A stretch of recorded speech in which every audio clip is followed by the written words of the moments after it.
Welcome to Real Estate Coaching Radio, starring award-winning real estate coaches and #1 international best-selling authors, Tim and Julie Harris. Real Estate Coaching Radio is the nation's #1 daily radio show for realtors who demand authentic, real-time coaching.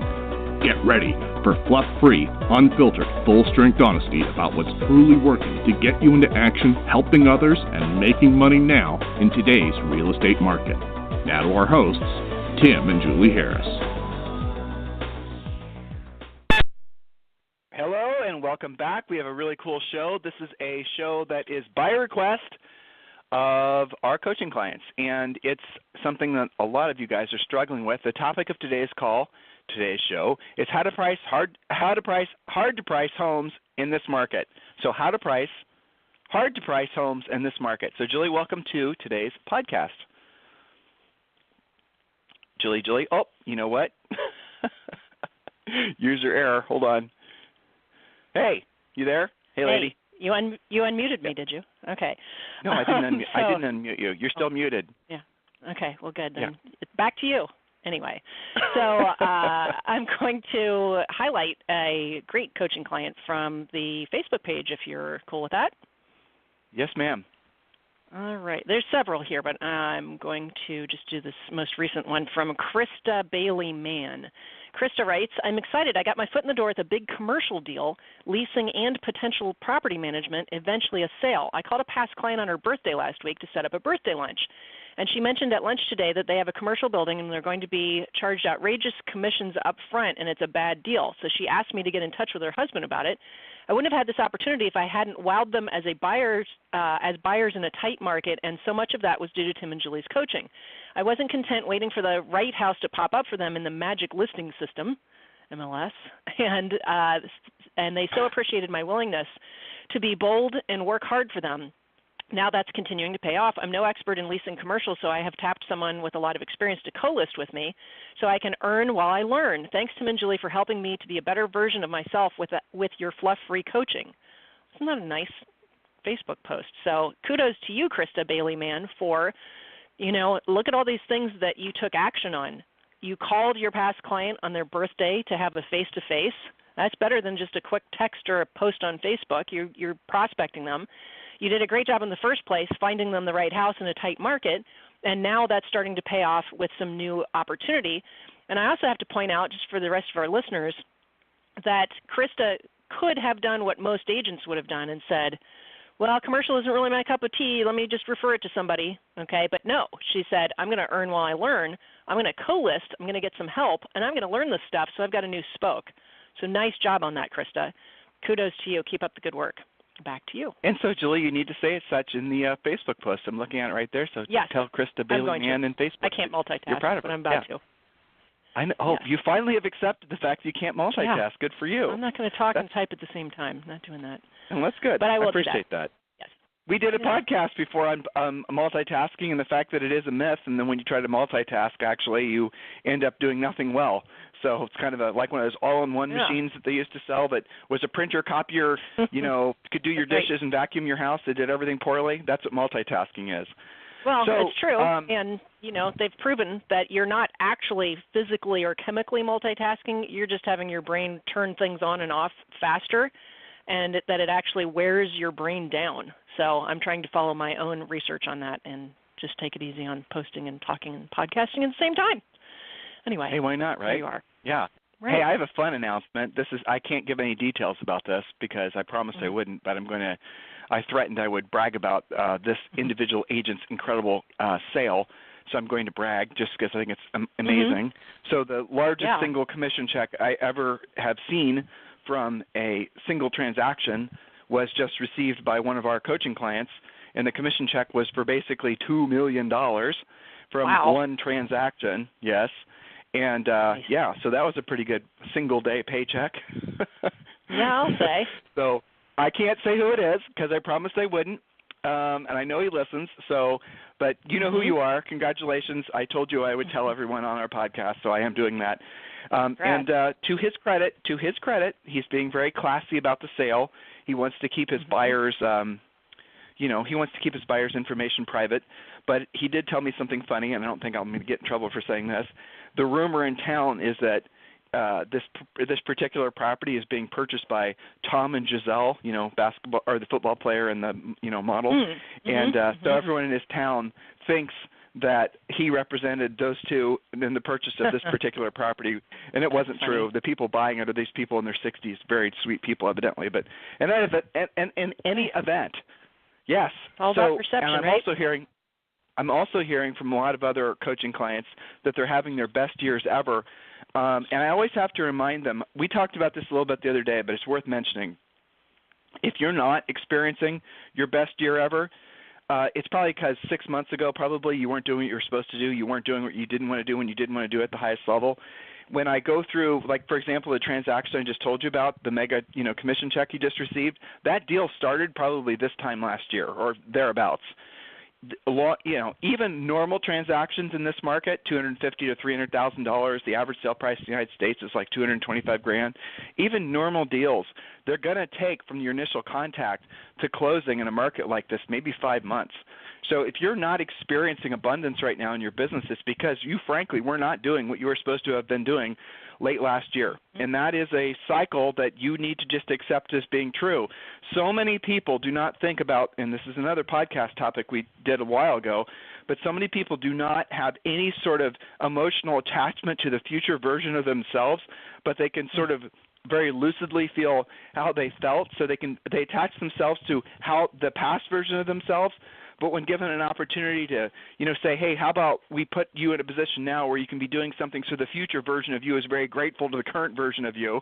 It's a little game Julie and I have always played with ourselves to keep our emotions between the lines, and that when when you're experiencing a certain level of success, like just whatever it is, like that commission check I just told you about, or all the other coaching clients we have, they're having their best years ever. I always tell them, and it's always important for them to remember, that it's the past version of themselves that they need to be celebrating, who was willing to do what that past, to do what they didn't want to do and they didn't want to do at the highest level, that was willing to make those contacts, was willing to put in the extra time, which was willing, and are you doing that now? Because what typically happens is when people experience a lot of success, a lot of money, is they have a tendency to stop doing what they don't want to do and they don't want to do at the highest level. And I had this very coaching call with another great client last week, and we talked about it this week. So he had started to show little, we talked, early warning signs. He started to show little cracks, deviations in the way he's supposed to be doing business. He wasn't pre-qualifying every time, wasn't sending a completed pre-listing pack, and he also confided in me he wasn't following his diet. He wasn't at OTF. He goes to OTF. He wasn't at OTF. He wasn't working out as hard as he could. It wasn't just one thing. It was a whole bunch of things.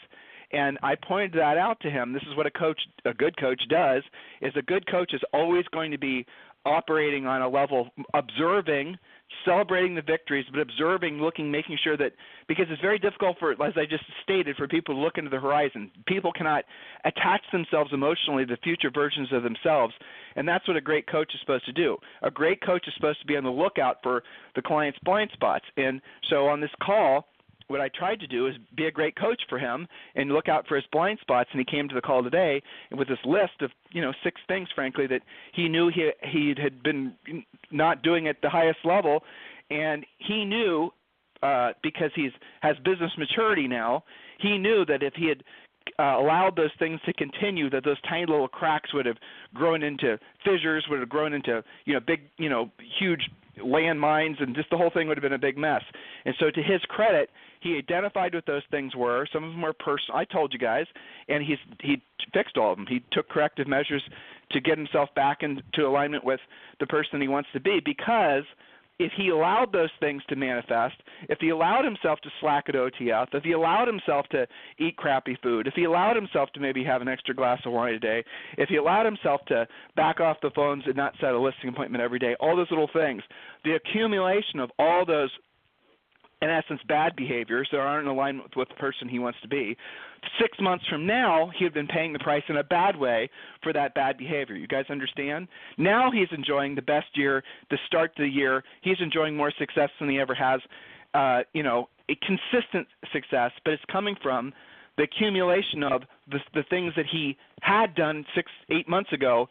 And now he needs to be reminded, and all of us do, to continue to do those things every single day. The challenge, and this is the reason that saying that Julie and I created, we don't even know where it came from, the ether basically.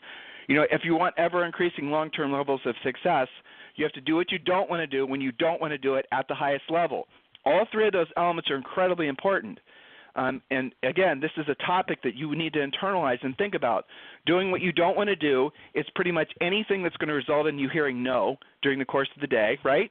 When you don't want to do it, which, let's be honest, nobody wants to hear no ever, so it's going to be, when you don't want to do it, it's all the time. At the highest level, that's the tricky part, because a lot of people, what they'll do is they'll start faking it. And a lot of you listeners, you're fakers. You will call it in. I made contacts today. Blah, blah, blah. What'd you do? I called around 11 a.m. when nobody was home, even though you told me not to call at 11 a.m. when no one was home. I left a bunch of voicemails. I left 20 voicemails. I made my contacts. You did not do what we told you to do. You did not do what we told you to do in that you weren't doing it at the highest level. You were trying to fake it. You were intentionally calling, consciously calling during a time of day when you knew no one would answer the phone. And you were doing that, why? So true. Because you were not internalizing doing what you don't want to do when you don't want to do it at the highest level. If you're going to go to the gym, we're big advocates of OTF. We hate OTF, but we love OTF. Just like we hated prospecting, but we love prospecting. Right? But Julie and I stop there did for a second. Why? Because it's for the exact same reason. We hate OTF, but we love the results.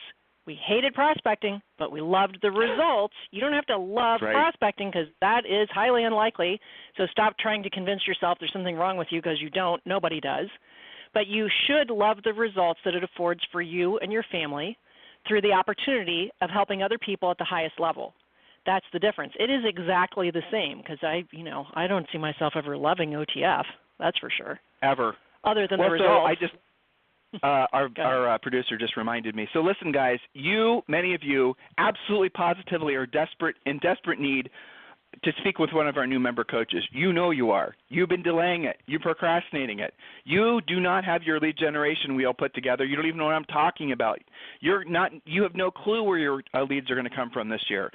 I've made it, and Julie and I have made it super simple for you. All you've got to do is text the word Harris, Harris, to 31996. Text the word Harris to 31996. And you will be entitled to a free coaching call with one of our new member coaches. But when you do that, we're also going to give you 6 free books. The 2 books that, frankly, you should have already downloaded by now, Think and Grow Rich for Real Estate, which is based on Napoleon Hill's Think and Grow Rich, the public domain version. And we're also going to give you Real Estate Treasure Map. The Real Estate Treasure Map is the basis for pretty much everything that you should be doing in your business.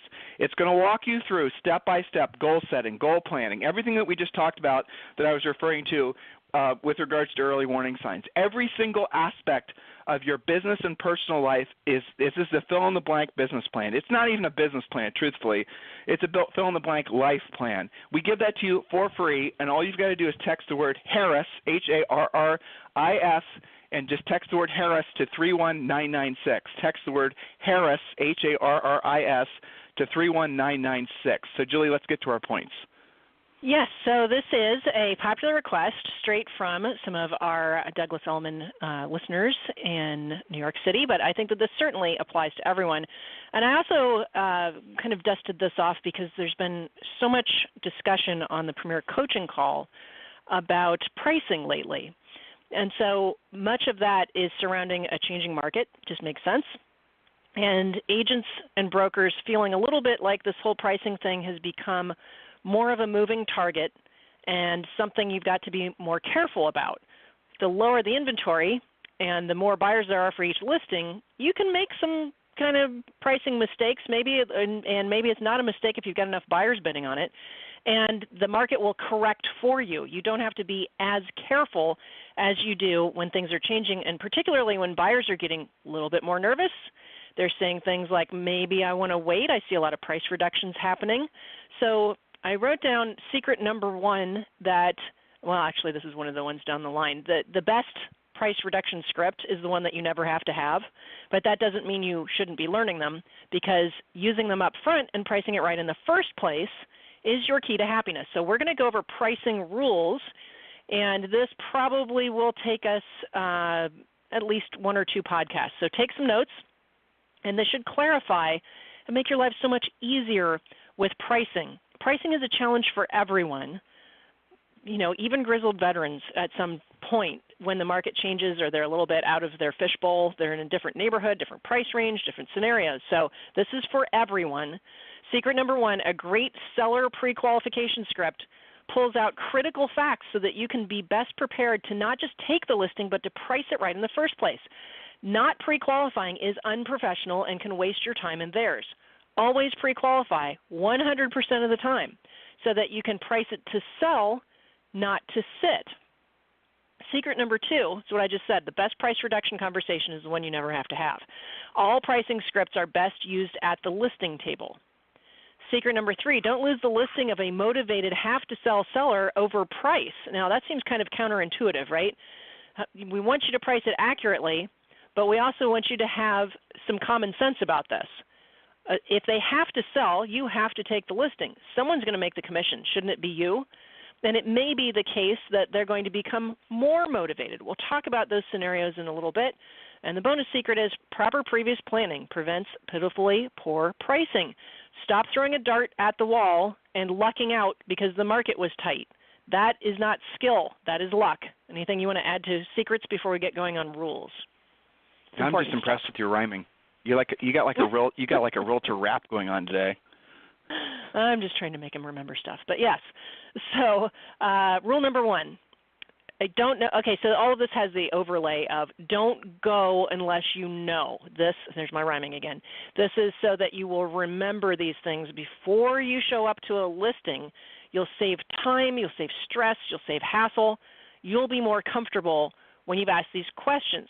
So don't go unless you know, number one, what the seller wants, needs, or thinks it's worth. Pricing it right in the first place prevents future price reduction drama. Even if they're thinking it's worth more than the comps, not that that ever happens, right, pretty much every time, you need to know why and by how much and how they arrived at, quote, their price before you arrive at the appointment. So I always coach agents, not to overtly react when you hear that higher price and to just always expect that they're going to be high. I mean, we're guilty of that. When you guys sell your own homes, you can be guilty of that. We all, when you decide to sell, somehow your house becomes magically more expensive because it's your house. Well, your prospects are like that too. So expect to hear it. Just don't react to it. Don't be like, geez, don't you think that's a little high, right? Or at worst, cancel the appointment just because they told you a higher price than the comps. Instead, when they tell you a too high price, there's a simple script. That's interesting, Mr. and Mrs. Seller. How did you arrive at that price? Without obnoxious tonality. Gosh, how'd you arrive at that price? You see the difference? So listen carefully to what they say. Many times it's this next secret that I wrote down. They overprice out of either ignorance or arrogance. Ignorance is when they just don't know how to price a home. That's your job. Square foot matters. Bedrooms matter, baths, views, condition, location. It's not the seller's job to really understand all of that. They're not an appraiser, right? Maybe they've got their Zestimate, and that's about it. So that's ignorance. They just don't know the kinds of stuff that you know that goes to creating value. Arrogance is when they won't listen to the comps and have reasons other than real value to try and justify their price. And we can talk about some examples of that, but it's either ignorance or arrogance. You've got to drill down a little deeper to find out which it is. So that's interesting. How did you arrive at that price? Oftentimes they're going to say, well, I've got an appraisal from 2 years ago. Sometimes they're going to say that, their neighbor's house. They're going to say Zillow. Yeah, they might say Zillow. Right? They might say, well, another way of asking what they about price too. This is a nice little clever way of asking. Is Mr. Seller? It's been my, have you? Sorry, I'm going to reframe. Mr. Seller, have you seen any properties that you've seen sell that you thought were similar to your property? Maybe you went through them at an open house, or maybe during a holiday party or a neighborhood barbecue, or whatever is the appropriate language for your particular market. What have you seen that you thought was similar to your property that's sold in the last 6 months to a year? And depending on where you are in the United States, like, Julie's mentioning New York City, but it's certainly out in the West Coast and Florida and these big city markets, real estate is a hobby that pretty much everybody has, and they'll have an opinion of their price of their property. And for the most part, you're going to find that most people also will use Zillow with quotes around it as far as what Zillow says. This is, again, especially true the more upper end of seller a house is, because they're going to know that the Z estimates are pretty much for entertainment purposes only. So just another thing, use that script that I just gave you. Julie? Yes, that's right. They typically will have an opinion more or less educated. It at least gives you something to discuss. Just because their neighbor's house sold for that price doesn't necessarily, they didn't know their neighbor's house was a 5-bedroom with a finished lower level and a deck out back and the kitchen was rehabbed. They just know it was their neighbor's house. So that's your job to clarify all of that with your comps. Don't go if you don't know. Number 2, the average days on the market for properties like your subject property. This helps set both your expectations and the homeowners. Now, here's the broader point. Often this will come out in Premier Coaching, and the agent, and this is not just something I hear from newbies either, curiously. They'll say, well, average days on the market in Las Vegas is now, 120. Okay, so that's a pretty big market, right? That covers a lot of ground and a lot of price ranges. But what about if your subject property is in, say, Summerlin, which is a specific community with specifically aged homes that have a lot of model matches to them? You've got to know the average days on the market for your actual subject property. Don't go so broad.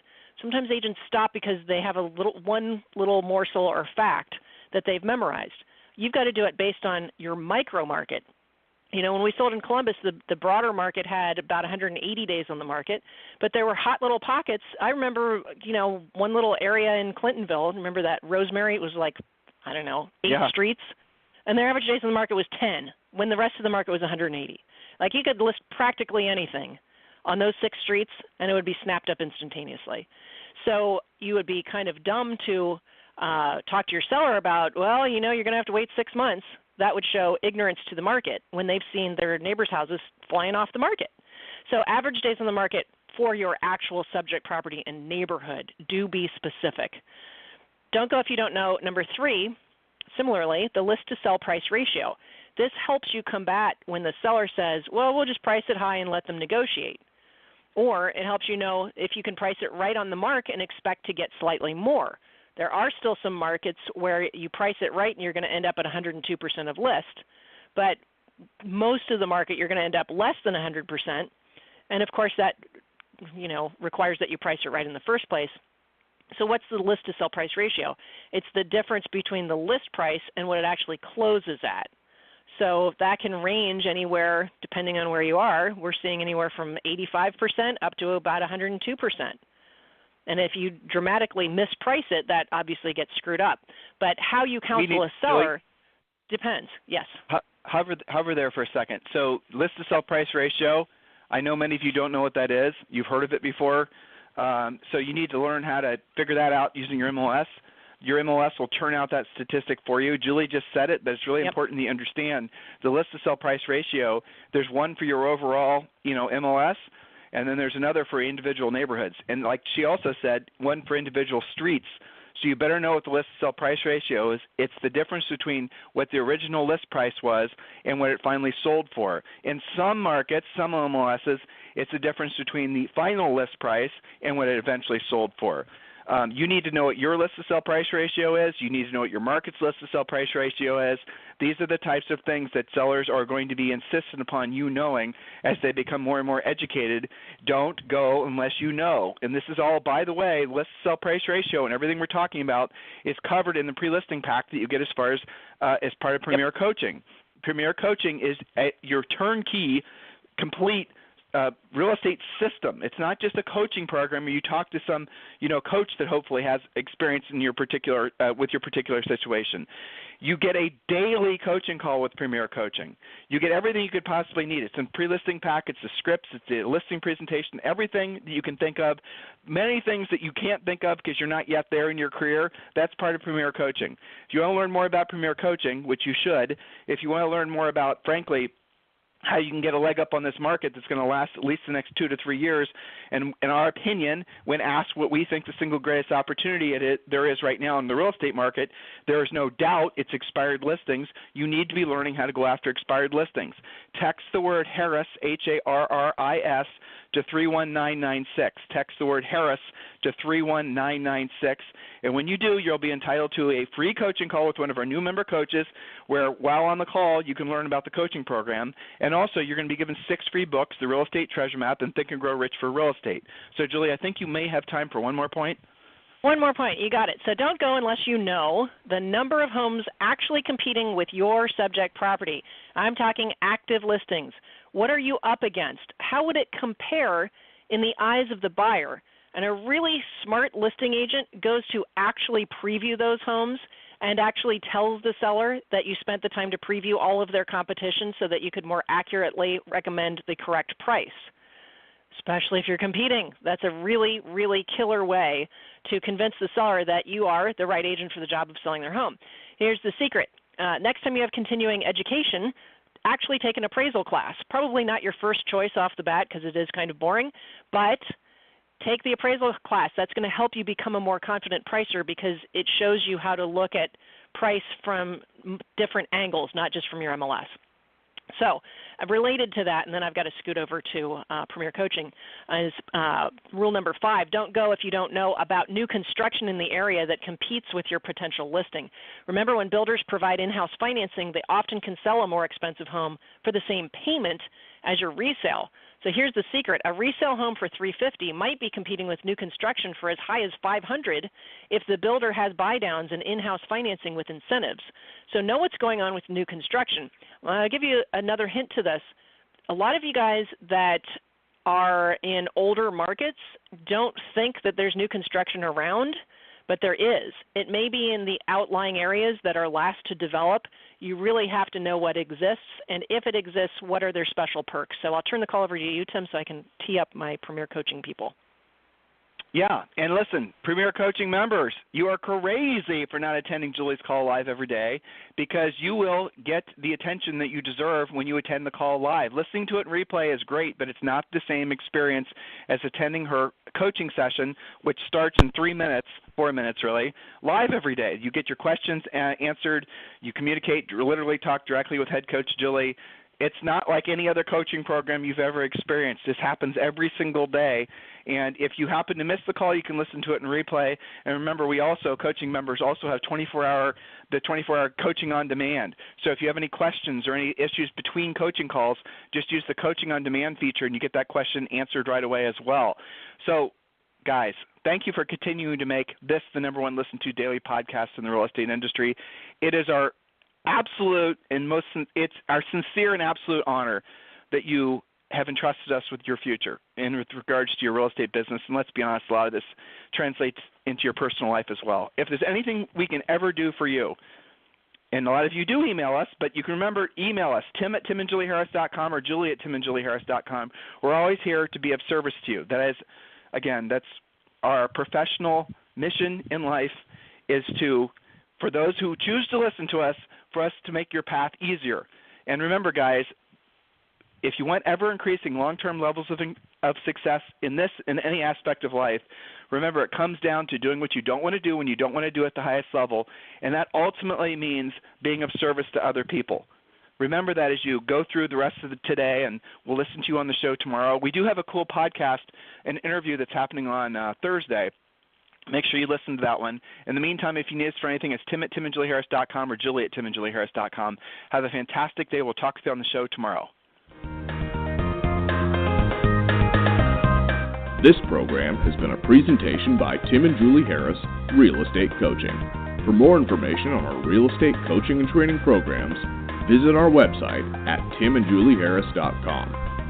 Remember to tune in weekdays at noon for upcoming shows. And until next time, thank you for listening to Real Estate Coaching Radio with Tim and Julie Harris.